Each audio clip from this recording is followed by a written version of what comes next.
بسم الله الرحمن الرحيم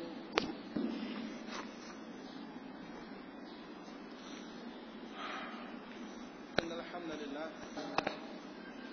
نحمده ونستعينه ونستغفره ونعوذ بالله من شرور أنفسنا ومن سيئات أعمالنا من يهده الله فلا مضل له ومن يضلل فلا هادي له أشهد أن لا إله إلا الله وحده لا شريك له وأشهد أن محمدا عبده ورسوله أما بعد فإن أحسن الحديث كتاب الله تعالى وخير الهدي هدي محمد صلى الله عليه وآله وسلم وشر الأمور محدثاتها فإن كل محدثة بدعة وكل بدعة ضلالة وكل ضلالة في النار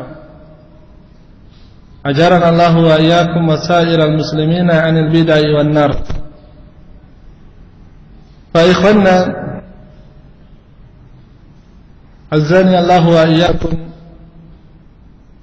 فالhamdulillah ta'ala di kesempatan ini bismillah azza wajal kita melanjutkan bahasan kita pada kitab nikah dari kitab Umdatul Fiqh Ibn Qudamah al-Maqdisi rahmatullah alaihi, yang mana kita telah memasuki pembahasan tentang fasal fil nusyud. Bahasan tentang an-nusyud atau terkait dengan sikap istri kepada suami, di mana istri tidak memberikan hak yang sepatutnya diberikan kepada suami, atau tidak menunaikan kewajiban berupa ketaatan kepada suami pada hal-hal yang ma'ruf pada suatu kehidupan rumah tangga. Atau dengan bahasa yang sederhana, ketika seorang istri melakukan kemaksiatan ataukah melakukan kedurhakaan kepada suaminya, maka apakah yang sepatutnya berlaku kepada istri tersebut, dan bagaimana pandangan al-Islam, keterangan yang terdapat di dalam Al-Quran Al-Karim maupun dari sunnah Nabi sallallahu alaihi wasallam apabila hal tersebut terjadi pada suatu jalinan rumah tangga antara seorang muslim dan muslimah. Terlebih lagi apabila rumah tangga tersebut telah diniatkan oleh mereka berdua dibangun di atas syariat Allah Subhanahu wa taala. Kemudian kemaksiatan ini atau kemungkaran ini terjadi. Allah Subhanahu wa taala telah mengisyaratkan nusyud ini di dalam Al-Quran Al-Karim pada firman Allah Subhanahu wa taala, wallati takhafuna nusyudahunna, dan wanita-wanita atau para istri yang kalian khawatir atau kalian takut istri-istri tersebut melakukan kedurhakaan, melakukan kemaksiatan, tidak memberikan ketaatan yang ma'ruf yang seharusnya seorang istri berikan kepada suaminya. Maka Allah Subhanahu wa taala menyebutkan 3 hukum yang berlaku. Yang pertama, wa'idhuhunna, maka berilah nasihat kepada istri tersebut. Yang selanjutnya, yang kedua, wahjuruhunna, maka kalian mengisolir diri atau mengisolir istri-istri kalian tidak dekati. Fil madaji, ini di peradua, di pembaringan. Terus yang terakhir yang Allah Subhanahu wa taala sebutkan pada ayat tersebut, ya wadribuhunna, dan berahlah istri kalian. Ya berilah ya cambukan atau pukulan, namun dengan syarat bahwa cambukan tersebut bukanlah yang sampai mencederai sang istri. Nah, ini secara ringkas betapa Allah Subhanahu wa taala telah memberikan peringatan pada suatu jalinan rumah tangga Islam bahwa kedurhakaan yang dilakukan oleh seorang istri ya dalam hal ketaatan kepada suaminya sementara suami telah memberikan yang sepatutnya kepada istri tersebut berupa nafkah, berupa kediaman, berupa pakaian dan kewajiban lainnya baik itu yang wajib maupun yang sunnah, sementara istri enggan untuk mematuhi dan memberikan khidmat kepada suami. Maka inilah dia rangkaian ancaman yang Allah Subhanahu wa taala berikan serta didikan dari Allah Subhanahu wa taala. Pada sini beliau rahimahullahu taala pada kitab ini, pada bahasan tentang an-nusyuz ini, ya, beliau juga nanti akan mengulas tentang sikap seorang wanita. Sikap seorang wanita apabila yang melakukan atau yang mengabaikan hak dalam suatu rumah tangga ini adalah suami. Misalnya suami tidak memberikan nafkah yang patut, ataukah suami tidak memberikan kewajiban yang seharusnya dia berikan kepada istri, maka apakah yang harus dilakukan oleh istri tersebut? Sementara dia khawatir jangan sampai ketika dia membangkang atau menegur suaminya, ya lantas suami ini akan menjatuhkan talak kepada sang istri. Ini juga dibahas oleh beliau rahimahullahu ta'ala, yang bisa jadi akan menimbulkan pertanyaan kepada kita, bahwa bukankah pada bahasan sebelumnya, pada pembahasan tentang interaksi suami istri pada muasyarah az-zawjiyah terdahulu, telah kita sebutkan bahwa asal hukum dari interaksi suami istri yakni al-mu'asyarah bil ma'ruf, ya bergaul dengan cara-cara yang ma'ruf, bergaul dengan tatanan yang telah ditetapkan oleh agama Allah Subhanahu wa taala, di mana seorang suami wajibkan bagi dia menunaikan seluruh kewajibannya kepada istri, dan bagi dia hak. Demikian juga halnya istri berhak mendapatkan hal yang semisal ketika dia telah memberikan juga pengabdian dia, kewajiban dia yang serupa kepada suaminya. Akan tetapi apabila hal tersebut tidak terpenuhi pada suatu rumah tangga, namun pemenuhan ini terjadi kelalaian dari pihak suami, ya, dan istri enggan untuk mengajukan khulu misalnya, enggan untuk mengajukan cerai kepada hakim, ya, dan dia khawatir untuk ditalak oleh suaminya. Nah, ini juga disebutkan oleh beliau termasuk pada kategori an-nusyuz. Dengan demikian pada bahasan kita, an-nusyuz bisa terjadi dari pihak istri dan bisa juga terjadi dari pihak suami. Nah, Ibnu Qudamah rahmatullah alaihi menyebutkan, wa in khafatil mar'atu min zawjiha nusyuzan aw iradan fala ba'sa an tastardiyahu bi isqati ba'di huquqiha. Kata beliau rahimahullahu ta'ala,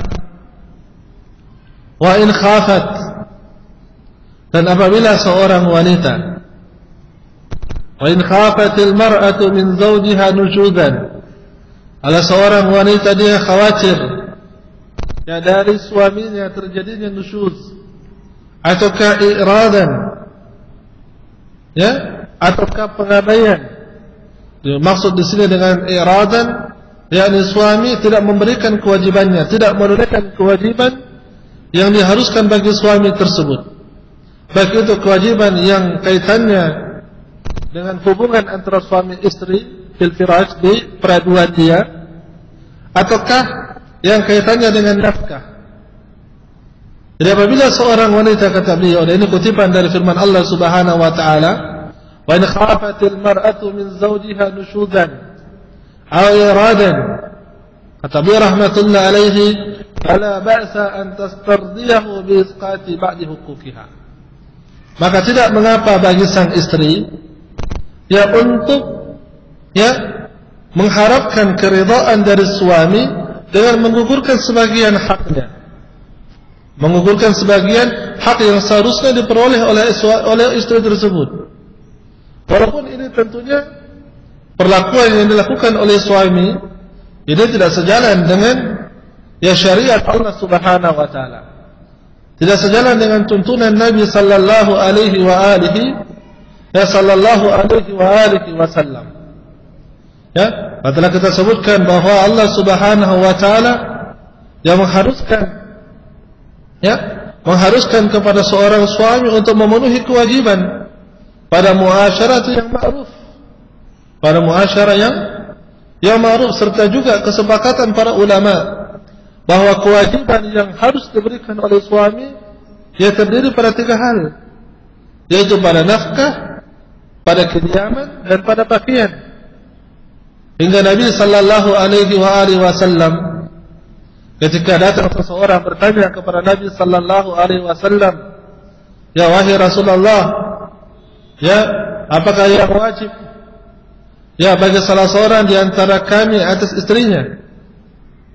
Yaitu kewajiban apa yang harus kami berikan kepada istri kami yang merupakan kewajiban seorang suami?" Nabi sallallahu alaihi wasallam bersabda, "Ayyut'imahu ya ma ta'imta." Dan engkau memberi makan atas makanan yang engkau makan. Dan terus Nabi sallallahu alaihi wasallam melanjutkan, ya, wa an taksuhu, dan engkau memberi pakaian, ayyut'imaha ya bima ta'imtahu wa an taksuha bima ya aksaitahu, dan engkau memakaikan pakaian sebagaimana pakaian yang engkau pakaikan untuk dirimu. Pada sini Nabi sallallahu alaihi wasallam ya menyebutkan bahwa kewajiban memberi nafkah berupa makanan, kewajiban memberi ya pakaian yang layak bagi seorang istri, demikian juga halnya dengan kediaman yang layak. Mana kita sebutkan terdahulu, ya ini mesti dipenuhi oleh suami sebagai salah satu bentuk interaksi yang ma'ruf antara suami kepada istrinya. Ya, namun apabila suami mengabaikan hal tersebut, pada dasarnya istri boleh mengajukan hak dia, dan pada dasarnya istri boleh mengangkat persoalan dia kepada hakim, ya, mengangkat persoalan dia kepada hakim, dan juga diperbolehkan istri tersebut pada masa-masa tertentu, ya, pada kadar waktu tertentu, ya, untuk mengajukan al-khulu, permintaan untuk bercerai dengan suami. Namun bila mana hal tersebut tidak dikehendaki oleh istri dan dia masih berkenan bersama dengan suaminya, maka beliau rahimahullahu taala, maka ini juga tidak mengapa. Ini juga tidak mengapa. Beliau mengatakan fala ba'sa an tastardiyahu. Tidak mengapa dia ya tetap mengharapkan keridhaan dari suaminya, kerelaan dari suaminya dengan menggugurkan sebagian hak dari istri tersebut. Iya, apabila ini dilakukan oleh istri, ya, apakah dengan hal seperti itu menggugurkan dosa suami tadi? Yang sahih tidak. Yang sahih tidak. Bahwa suami tersebut tetap berada kepada perbuatan yang terlarang, yang mungkar yang dia lakukan, kemaksiatan yang dia lakukan, ya, tidak gugur dosanya. Hanya saja istri telah menggugurkan hak dia untuk menuntut ya kewajiban suami pada dirinya. Kata beliau rahmatullahi alaihi, fala ba'sa an tastardiyahu bi isqati ba'di huquqiha. Ya, mengubah sebagian haknya, kama fa'ala saudatu hina khafat ayyutalliqaha Rasulullah sallallahu alaihi wasallam. Dalilnya disebutkan di sini pada kisah Sauda, ya, pada kisah Sauda kemana datang dari hadis Aisyah radhiyallahu taala anha, ya, bahwa Sauda binti Zam'ah ya ketika khawatir karena pada faktor usia beliau radhiyallahu taala anha, ya, mengkhawatirkan dirinya mendapat thayyib, dijatuhkan talak oleh Rasulullah sallallahu alaihi wasallam, maka beliau menggugurkan hak pembagian ahli beliau, menggugurkan hak pembagian malam beliau bersama Nabi sallallahu alaihi wasallam, dan beliau hibahkan kepada Aisyah radhiyallahu taala anha. Hingga Aisyah mengatakan atas kejadian ini, beliau mengatakan, ma ra'aitu imra'atan ahabbu ilayya an akuna fi mislahiha. Wa tidaklah saya menyukai, ya, seorang wanita yang paling saya cintai, ya. Yang saya paling cintai, saya berada sebagaimana posisi dia, kecuali, ya, Tayyib Sauda binti Zam'ah. Ini menunjukkan betapa penghargaan Aisyah radhiyallahu taala anha dan penghormatan beliau kepada kepribadian yang ditunjukkan oleh Sauda.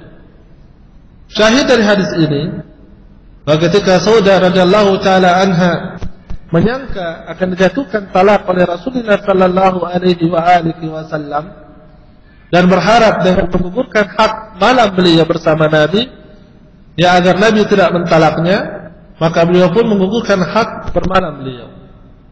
Nah, ini dalil bahwa bolehnya seorang wanita ketika mengkhawatirkan suami tidak memberikan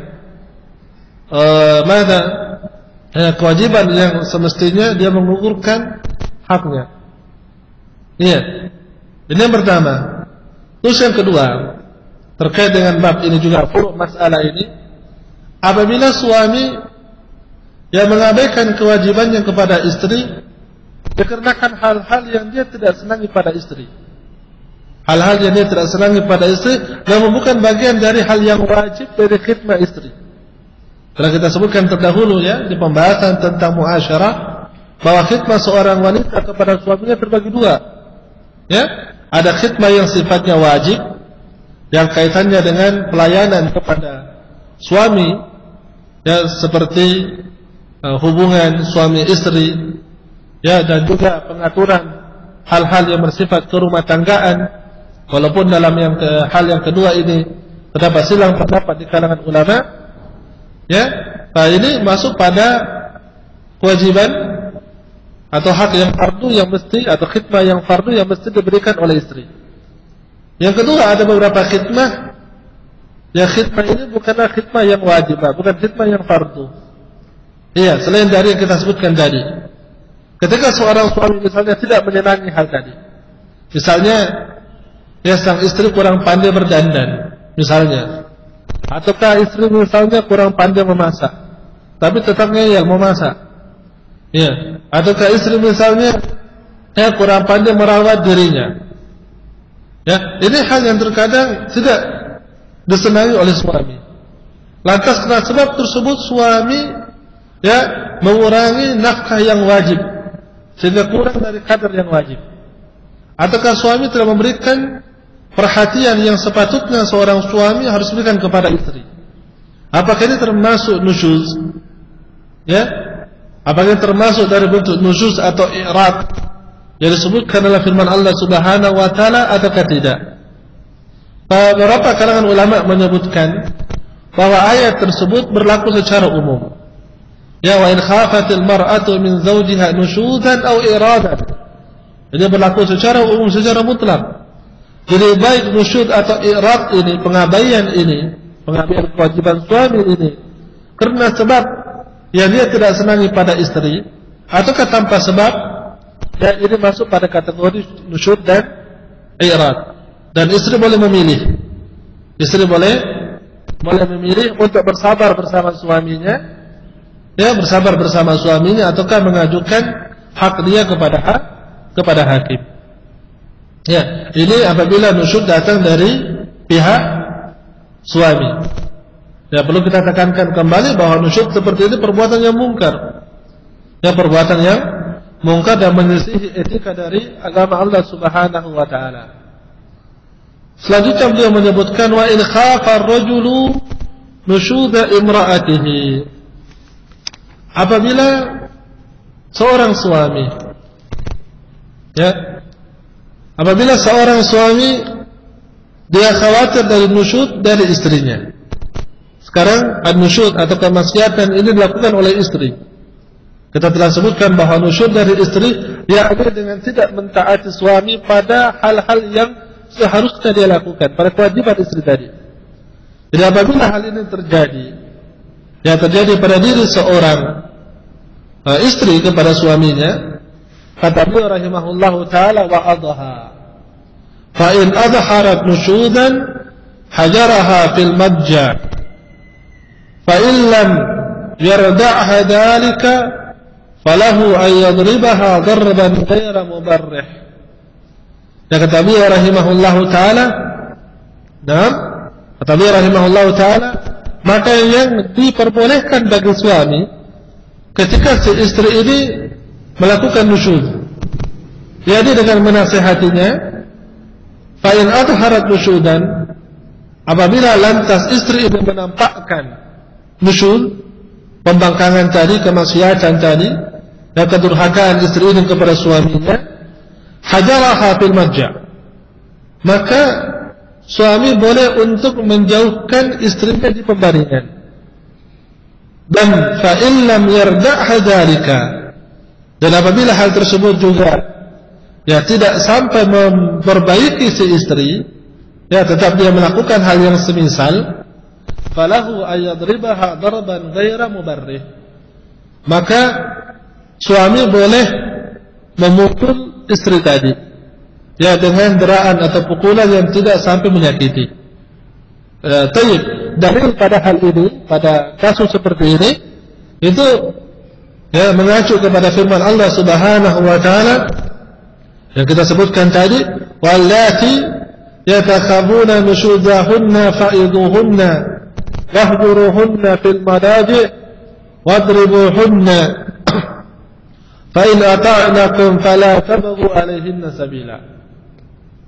Allah Subhanahu wa taala berfirman, wallati takhafuna nusyudahunna, dan wanita-wanita yang kalian khawatirkan, takutkan wanita tersebut melakukan perbuatan nusyud, perbuatan kedurhakaan, yang pelanggaran, kemaksiatan kepada suaminya, fa'iduhunna,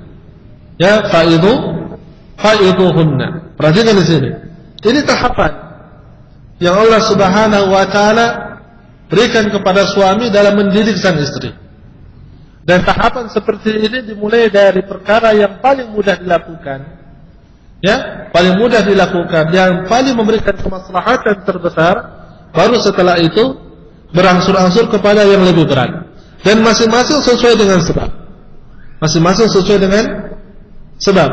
Nah, ini juga menguatkan beberapa kawaid yang disebutkan oleh kalangan para fuqaha Islam, bahwa pada dasarnya hukum yang kaitannya dengan pembahasan muamalat, interaksi sosial antara muslim dengan muslim yang lain, termasuk dalam masalah nikah, itu selalu ditakar dengan sebab yang ada. Selalu ditakar dengan sebab yang ada. Semakin besar sebabnya dan mafsadat yang ada semakin berat, maka hukum yang berlaku juga semakin berat. Perhatikan pada masalah ini. Perhatikan pada bab ini. Allah Subhanahu wa taala berfirman, wallati takhafuna nusyuzahunna. Pada marhala yang pertama masih pada hal persangkaan, kekhawatiran. Di situ disebutkan oleh sebagian ulama di mazhab Imam Ahmad bahwa makna takhafuna di sini yakni terlihat adanya amarah, terlihat adanya tanda, adanya kecenderungan bahwa sang istri ini hendak melakukan pembangkangan, kemaksiatan, walaupun belum dilakukan.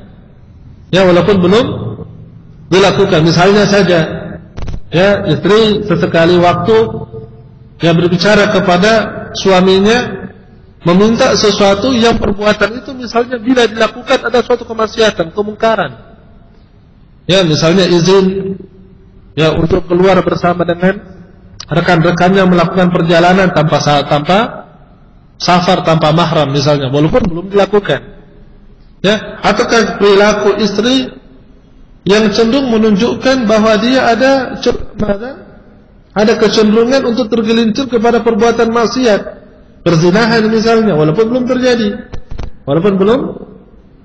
misalnya seringkali dia memuji seseorang laki-laki ajnabi, Ya, apabila tampak tanda seperti ini, alamat seperti ini, maka tindakan yang dilakukan pertama kali, yakni faiduhunna. Maka pertama kali dilakukan adalah menasihati kepada istri tersebut. Ya, beberapa kalangan antara ulama sahabat seperti Ibnu Abbas dan selainnya menyebutkan bahwa makna faiduhunna yani dzakirhum billahi azza wajalla. Dan ingatkan dia akan hukum Allah Subhanahu wa taala. Ingatkan istri tersebut akan Allah Subhanahu wa taala. Dzakirhum bihududihi.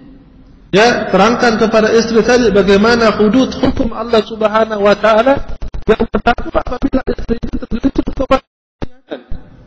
Ini makna faiduhunna. Ini makna dari faiduhunna, dan ini marhalah pertama ketika kita melihat adanya tanda bahwa sang istri ini hendak melakukan ya kemaksiatan. Iya, hendak melakukan ya kemaksiatan. Setelah itu, faida adhara an-nushuda. Faida adharna an-nushuda, apabila sang istri ini lantas menampakkan an-nushuz, menampakkan an-nushuz.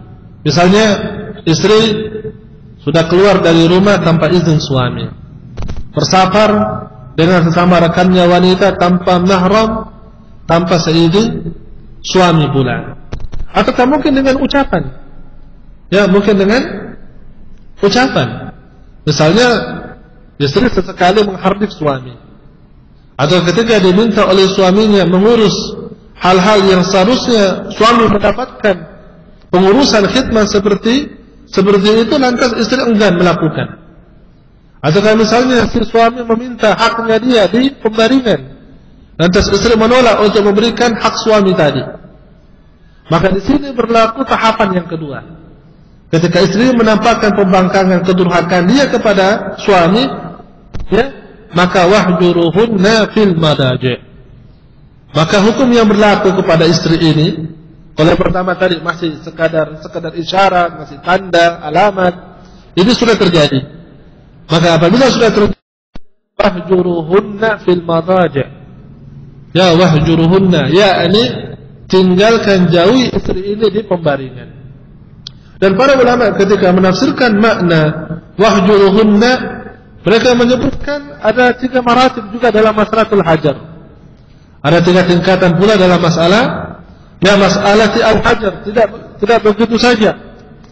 Ya, yang paling berat dalam masalatul hajar, yakni suami ya tidak tidur bersama istrinya di pembaringan dan tidak juga di kamar.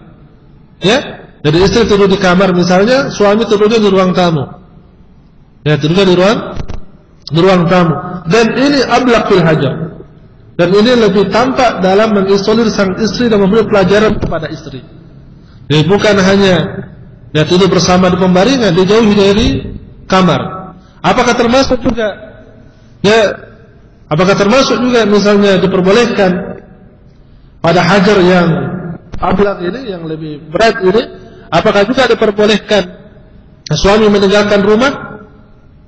Ya, apabila hal tersebut memberikan efek kepada istri, pengajaran, ada pengaruh dalam perbaikan ya perilaku istri, tidak mengapa. Ya, tidak mengapa. Ya, apabila disangkakan bahwa dengan perbuatan tersebut tidak memberikan mafsadat kepada istri, jangan sampai misalnya suami tinggalkan rumah, malah istri kesempatan, iya, malah datangkan laki-laki ajnabi tersebut ke rumah dia. Jangan sampai seperti itu. Ya, apabila misalnya istri berada di rumah keluarganya, di rumah orang tuanya, ya, mereka hidup bersama dengan keluarga dia, dan suami hendak menunjukkan hajar kepada istrinya dengan meninggalkan rumah, tidak kenapa tentunya. Iya, jadi ini yang pertama, itu hajar dan meninggalkan istri, tidak sekamar dengan istri. Yang kedua, ini yang lebih ringan lagi, ya, yakni sekamar dengan istri tetapi tidak berada di pembaringan. Ya, tidak berada di pembaringan. Nah, istri tidurnya di pembaringan, suami tidurnya di bawah. Ya, tidur di bawah. Seperti ini juga tidak mengapa. Seperti ini juga tidak mengapa, dan juga salah satu bentuk hajar fil madaji. bentuk hajar di peraduan. Iya. Yang terakhir, dan ini tahapan yang apabila mungkin dilakukan, maka ini yang terlebih dahulu dilakukan, yakni tetap bersama di pembaringan, namun suami tidak berhubungan dengan istrinya, tidak menggauli istrinya. Ini tahapan hajar fil madaji. Jadi kalau kita urut yang paling ringan yang dilakukan oleh suami dalam beri pengajaran kepada istri, maka diurut yang paling ringan. Apakah dalam satu tahapan ini boleh kita memilih yang paling berat? Tidak mengapa. Ya, tidak mengapa, dan ini perlu dilihat kembali kepada tabiat si istri.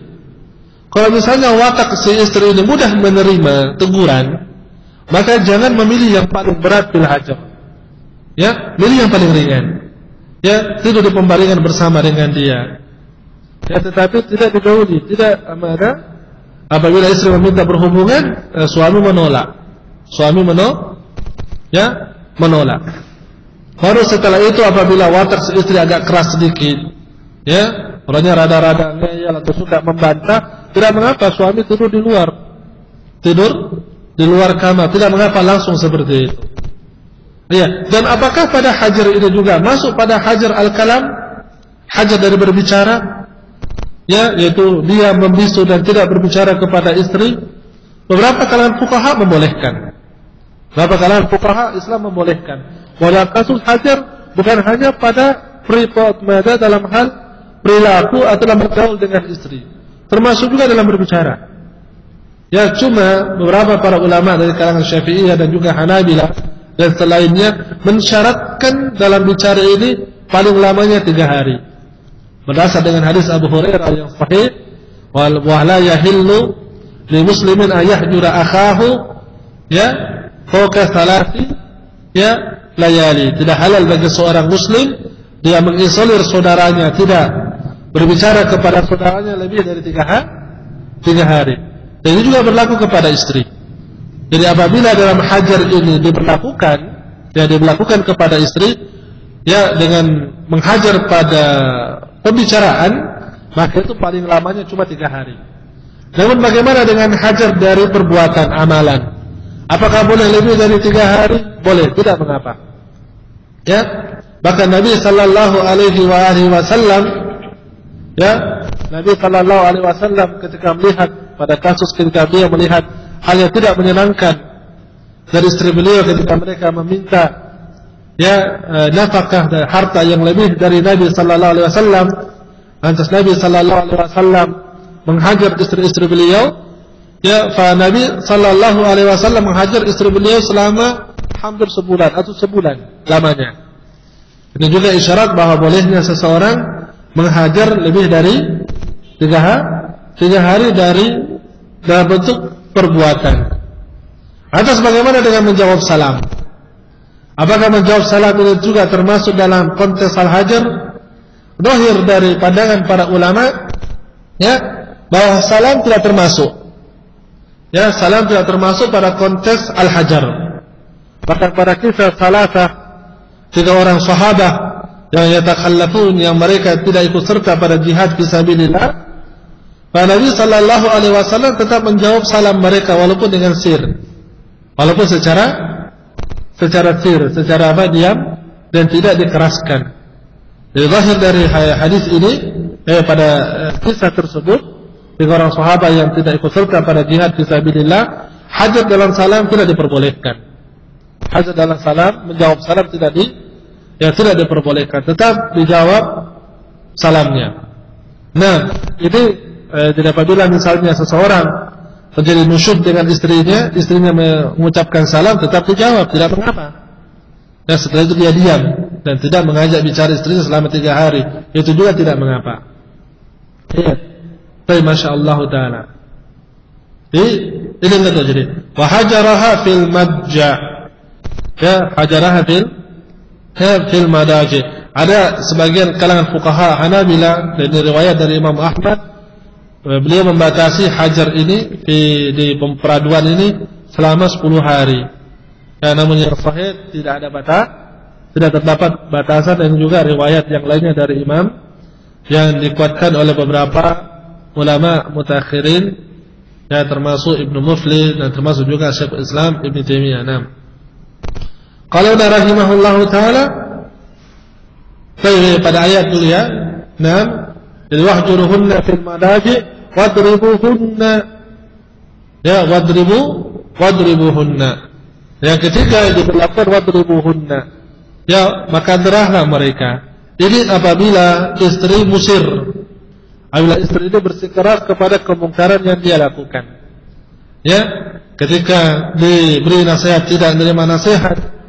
Ya, ketika ya diberlakukan al-hajar, ya sepekan, 2 pekan, sebulan, tidak juga mengalami perubahan, berubah sehari, berulah lagi berapa hari kemudian.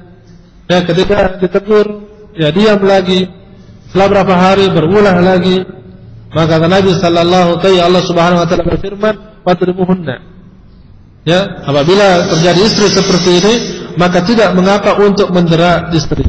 Tidak mengapa untuk mendera istri. Hanya saja terdapat keterangan, ya, keterangan bahwa itu masuk dengan wadribuhunna, dengan ad-darb ini, dengan ra ini, yakni dengan pukulan yang tidak sampai menyakiti. Ya, yang tidak sampai menyakiti, dan bukan pukulan atau deraan yang diarahkan kepada bagian wajah dan bagian yang mematikan. Ya, misalnya jangan memukul pada bagian perut, karena ini bahaya. Apalagi misalnya bila mana istri dalam keadaan hamil, ya, ataukah organ tubuh yang lemah yang lainnya. Dan diperbolehkan mendera pada bagian lengan dan pada bagian punggung. Tidak mengapa seperti itu. Hanya saja perlu diperhatikan, ya, bahwa ad-darb ini, mendera istri ini adalah tahapan terakhir apabila istri benar-benar bersikeras kepada kemungkaran yang dia lakukan. Ya, misalnya istri sudah diketahui melakukan ya perselingkuhan, walaupun hanya sebatas ucapan. Dan kedapatan istri sering BBM-an dengan laki-laki ajnabi, dikit-dikit ngomong kata cinta, kata sayang, wa na'udzubillah. Ya, jadi belum sampai berselingkuh, ketemu-ketemuan belum sampai, misalnya ditegur, dinasihatin, ya, dihajar di pembaringan, tidak digauli selama berapa hari. Ternyata bukannya menjadi baik, malah dia janjian dengan pasangannya misalnya. Seperti ini, atau istri yang seperti ini boleh untuk apa? Boleh untuk didera, boleh untuk diberi pelajaran, pengajaran dengan mendera istri tersebut. Ya, apabila dia melakukan perbuatan ini. Misalnya ketika dia melakukan perbuatan tersebut lantas didera, setelah itu sang istri lakukan lagi, jadi nggak kapok-kapok, berapa dia lakukan lagi, tidak mengapa juga didera untuk yang kesekian kalinya, seperti yang disebutkan tadi, bahwa dalam babul muamalat, pada babul hukum itu selalu mengikut dengan sebab. Ketika sebabnya ada, tidak mengapa hukum juga diberlakukan. Sekarang masalahnya, kalau misalnya setelah didera istri melakukan perbuatan yang sama, apakah juga dilalui tahapan dari awal, dinasihati dulu, setelah itu dihajar dahulu kemudian, ataukah boleh langsung didera? Yang sahih boleh langsung didera. Ya, dengan anggapan dan persepsi bahwa nasihat dan hajar itu tahapan telah dilewati, dan keduanya pada tahapan hanya apabila masih pada tanda bahwa istri mau melakukan hal yang mungkar, atau ketika istri sudah mulai menampakkan perbuatan mungkar. Namun pada tahapan yang terakhir ini sudah melewati 2 tahapan tersebut. Jadi sudah bersikeras, ya, dan berkali-kali melakukan perbuatan kemungkaran dan kedurhakaan ini. Karena sebabnya masuk kepada sebab yang berat, maka tidak mengapa untuk langsung didera. Ya, perhatikan, ini syarat yang pertama. Dijadikan bahwa mendera istri itu bagian yang terakhir. Yang kedua sudah saya sebutkan tadi, bahwa deraan tersebut jangan sampai melukai atau mencederai sang istri. Ya, mencederai sang istri. Hingga Nabi sallallahu alaihi wasallam bersabda pada hadis Abdullah bin Zam'ah, Nabi sallallahu bersabda, "La yajlidu ahadukum imra'atahu jaldal 'abdi." Nabi sallallahu bersabda, dan jangan sekali-kali seseorang di antara kalian mencambuk istrinya layaknya dia mencambuk hamba sahaya dia. Ya, layaknya dia mencambuk hamba ya sahaya dia. Ya, dan juga Nabi sallallahu alaihi wasallam ketika ditanya tentang deraan yang terlarang ini, Nabi mengatakan itu darbul fahli awil abdi thumma yujami'uha fi akhirin naum atau fi akhiril yaum. Jangan sampai seorang suami dia memukul istrinya layaknya dia memukul ontanya dengan cambukan yang keras, atau dia memukul hamba sahayanya, setelah itu pada akhir hari dia menggauli istrinya. Maka itu perbuatan yang buruk. Namun bukan berarti tidak boleh memberi pelajaran kepada istri dengan memukul, diperbolehkan. Hanya saja bukan dengan pukulan yang menyakiti. Bukan dengan pukulan yang menyakiti. Lantas ulama bersilang pendapat. Yang dimaksud dengan pukulan yang tidak menyakiti ini, bagaimana bentuk pukulan tersebut. Sebagian menyebutkan bahwa yang dimaksud pukulan tidak menyakiti dari sifatnya, tidaklah pukulan itu lemah, karena tujuannya adalah pengajaran. Tujuannya adalah pengajaran. Namun juga tidak begitu keras. Bukan pukulan yang demikian keras dilimpahkan kepada istri. Yang pertengahan, yang menyakiti istri, memberikan rasa sakit kepada istri, namun tidak sampai mencederainya. Ini yang dimaksud dengan deraan yang tidak melukai. Terus bagaimana dengan kuantitas pukulan tadi? Berapa banyak yang diperbolehkan? Sebagian ulama menyebutkan bahwa yang diperbolehkan hanyalah sebanyak 10 kali cambukan. Mereka berpegang dengan hadis riwayat oleh Imam Al-Bukhari dan Muslim, bahwa Rasulullah sallallahu alaihi wasallam yang membolehkan ayujlada ahadun, atau naha Nabi sallallahu alaihi wasallam ayujlada ahadun fawqa asharati aswatin illa fi haddin. Nabi sallallahu alaihi wasallam melarang seseorang dicambuk lebih dari 10 kali cambukan, kecuali pada kasus tindakan pidana, itu pada pencurian, pada perzinahan, atau yang semisalnya. Selain dari tindakan pidana atau hukuman yang tertera, jumlah hukumannya dalam syariat kita itu tidak boleh lebih dari 10 cambukan. Tidak boleh dari 10 cambukan. Dengan kata lain, bahwa cambukan atau deraan yang tujuannya untuk pengajaran, tujuannya untuk pengajaran itu 10 cambukan atau kurang. 10 cambukan atau kurang. Ini yang perlu diperhatikan pada masalah ad-darbu. Wadribu hunna fil madaji. Baik, masya-Allah taala. Baik, ini bila mana sang istri mengabaikan kewajiban dia kepada suami. Terus bagaimana apabila sang istri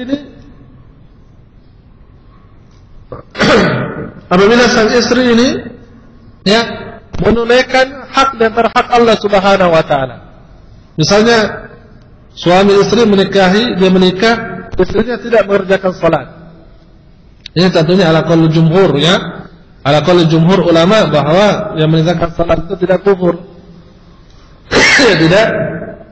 Tidak kufur kepada Allah Subhanahu wa taala. Dan misalnya istrinya tidak mengerjakan salat, apakah suami boleh juga memukul istrinya, ataukah juga dimulai dengan tahapan-tahapan dari awal tadi? Pak Abdullah ibn Abbas radhiyallahu taala anhu dalam menafsirkan firman Allah Subhanahu wa taala, "Qu anfusakum wa ahlikum naran." Beliau mengatakan makna di sini qu anfusakum, jagalah, wiqayah. Kata Ibnu Abbas, allimuhunna atau allimuhum wa adibuhum. Dia mengatakan bahwa makna qu anfusakum wa ahlikum naran, yaitu jagalah, lindungilah diri kalian dan keluarga kalian dari api neraka. Makna melindungi di sini dia memberikan pelajaran kepada keluarga kita. Jadi makna allimuhunna ini semakna dengan al-mau'izah, memberikan penjelasan, memberikan nasihat, jangan kepada istri terlebih dahulu. Dan apabila istri setelah diberikan nasihat tetap aja dia membangkang, tetap saja meninggalkan ibadah salat, baru setelah itu adibuhum, boleh untuk dipukul. Demikian juga apabila kita menganalogikannya kepada hadis Nabi sallallahu alaihi wasallam, muru auladakum bis salati fis saba' wadribuhum fil ashr. Dan perintahkanlah anak-anak kalian untuk mengerjakan salat pada usia 7 tahun.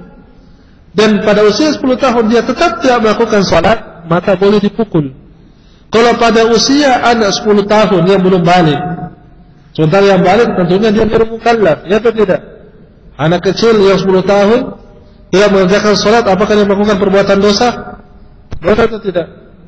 Tidak, karena dia belum mukallaf. Ya kan? Nah, ada soal sekarang. Siapa yang mau jawab?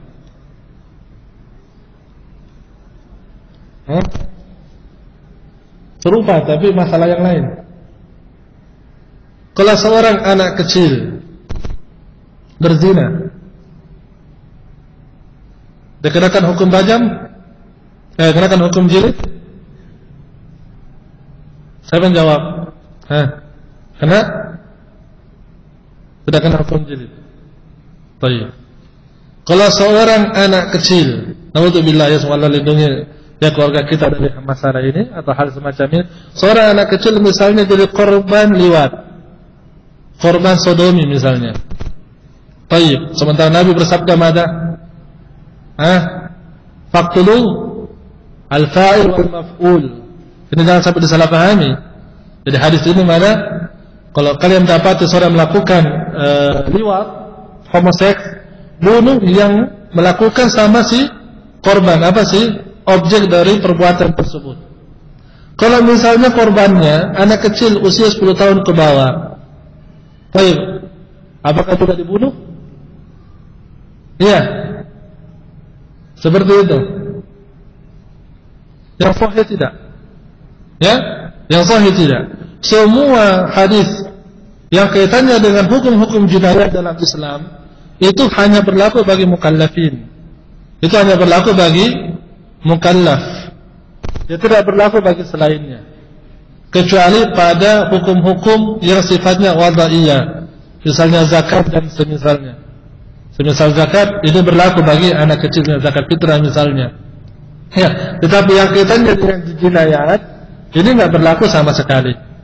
Dan jangan sampai ada yang menyangka ketika seorang anak kecil dia korban sodomi, ya lantas ya serta-merta dilakukan semua hukum kepada si anak tersebut. Ya disolir, dijauhi, belum lagi dipukulin, segala macam, naudzubillah. Iya. Jadi perlu diperhatikan juga ikhwan dan jami'an ya. Ya bahwa dalam menentukan hukum syara itu perlu dilihat syarat-syarat pemberlakuan ahkam asy-syar'iyyah. Baik, masyaallah taala. Ya kata Allah masyafa'al insyaallah taala. Ya. Ada beberapa masalah lainnya insyaallah akan kita lanjutkan nanti. Karena waktu yang tidak memadai. Naktafi lahuna. Ya subhanakallahumma bihamdik asyhadu an la ilaha illa anta astaghfiruka wa atubu ilaik.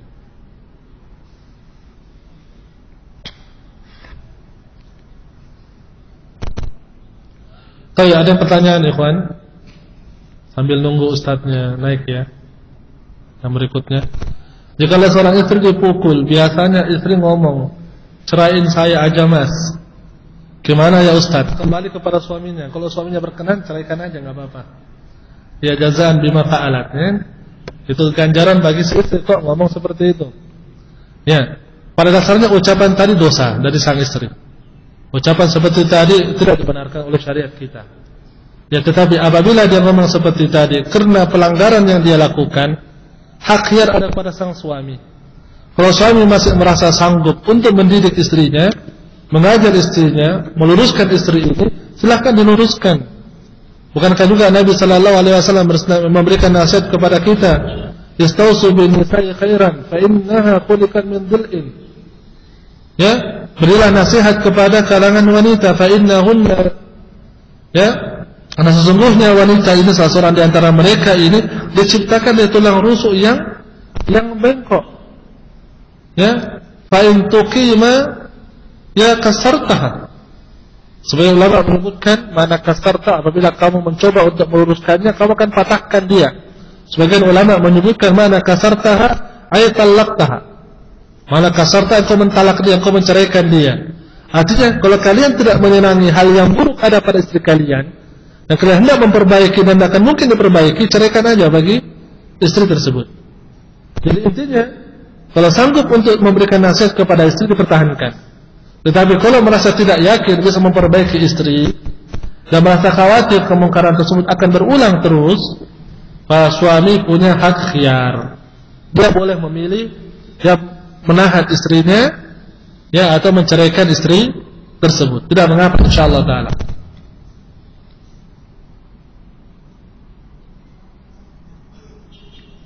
Bagaimana contoh pukul yang tidak menyakiti istri, Ustaz? Karena bila sudah menyakiti istri malah tambah bergairah. Apa ini? Enggak paham. Tambah bergairah mukul. Ya pukul aja terus. Apa maksudnya? Enggak paham. Yang kalau masalah takaran memukul sudah kita sebutkan tadi. Takaran memukul bagaimana? Ya, dan berapa banyaknya diperbolehkan.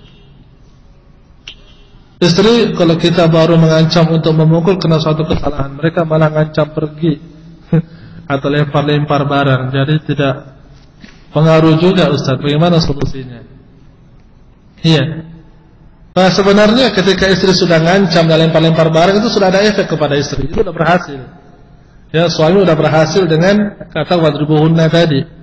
Karena kalau antum tidak memukul, menasihati dia akan melakukan perbuatan kemungkaran dan menganggap itu hal yang baik, ya kan? Ketika dia dipukul dan dia marah, dia akan tahu bahwa yang dilakukan itu salah. Dan pelampiasan dia, kekesalan hati dia dilampiaskan kepada apa? Barang. Nggak masalah, nggak apa-apa, insyaallah taala. Ya, setelah dia reda, dinasihati kembali. Kita turunkan temponya, turun lagi ke bawah, kita nasihati bahwa yang dilakukan oleh suami tadi ketika dipukul, didera, itu bagian dari syariat. Dan Allah Subhanahu wa taala yang memerintahkan. Ya, dan reaksi istri ketika melempar barang dan mengancam dan segala macam, itu juga perbuatan mungkar yang lainnya lagi yang perlu untuk diluruskan. Jadi coba antum ketika istri melakukan hal seperti ini, ancaman yang seperti ini, antum berikan pendekatan kepada istri secara persuasif, namun nadanya juga usahakan untuk mengancam kepada sang istri tadi. Ya, bahwa seorang laki-laki yang menentukan arah keluarga dia, bahwa seorang laki-laki yang menentukan apa yang seharusnya dia lakukan untuk dirinya dan untuk istrinya, bukan malah sebaliknya. Dan bukan malah sebaliknya, istri yang malah ketika antum diancam, antum yang malah kendur. Iya. Bayangkan kalau misalnya antum yang kendur itu istri melakukan kemaksiatan di luar, apakah itu tidak lebih buruk bagi agama antum dan agama sang istri? Tentu lebih buruk, bahkan bisa berefek yang buruk kepada anak-anak kemudian hari. Ya, jadi apabila terjadi hal seperti ini, fa antum, ya bukan maksud anda dibiarkan, bukan. Fa antum coba tekan bahwa yang antum sampaikan hal yang benar. Yang reaksi istri tersebut juga reaksi karena teguran tadi, dia ngerti bahwa teguran itu benar. Makanya dia melakukan reaksi yang berlebihan. Cuma reaksi berlebihan ini juga tetap harus ditegurkan kepada istri tersebut. Apa suami masih boleh menggauli istri dalam masa apa ini? Iddah cerai. Masa iddah cerai mungkin dimaksud di sini iddah talak rujuk. Masa iddah talak rujuk dia 3 kali haid, 3 kali bersih. Kalau dia wanita hamil berarti sampai melahirkan. Tapi apakah boleh digauli? Ya, yang sahih tidak. Tidak boleh digauli. Ya, semua boleh dilakukan. Boleh bergandengan tangan, boleh jalan bersama, boleh ngantar ke pasar dan segala macam, diperbolehkan. Ya, dan yang sahih pendapat ulama juga masih mahram. Tetapi tidak boleh digauli. Ya, dan sini ada silang pendapat ulama apabila suami menggauli istrinya di masa iddah. Namun ketika dia gauli dia belum melafazkan kalimat rujuk. Apakah ini termasuk rujuk dari talak tadi atau bukan? Mayoritas ulama di mazhab yang 3, Malikiyah, Syafi'iyah dan Hanabilah berpendapat bahwa rujuk disyaratkan lafaz. Dan pasti jima tadi kemungkaran. Ya, sementara kalangan Hanafiyah mencukupkan dengan jima itu sebagai gambaran rujuk dari talak yang dia ucapkan tadi. Yang tentunya pendapat yang tepat, ya pendapat mayoritas ulama, jadi disyaratkan harus apa? Dilafadzkan lafaz rujuk. Ya, termasuk juga masalah warisan yang ditanyakan di sini. Apabila masih dalam masa iddah, apakah mendapatkan warisan selama bukan masa iddah talak 3? Kalau masa iddah talak 3 nggak dapat. Adapun pada masa iddah talak 1 dan talak 2, ya dia masih mendapati. Ya.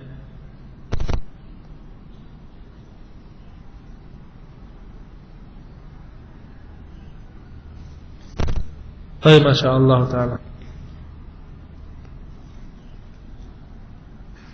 Naktafi lawan insyaallah.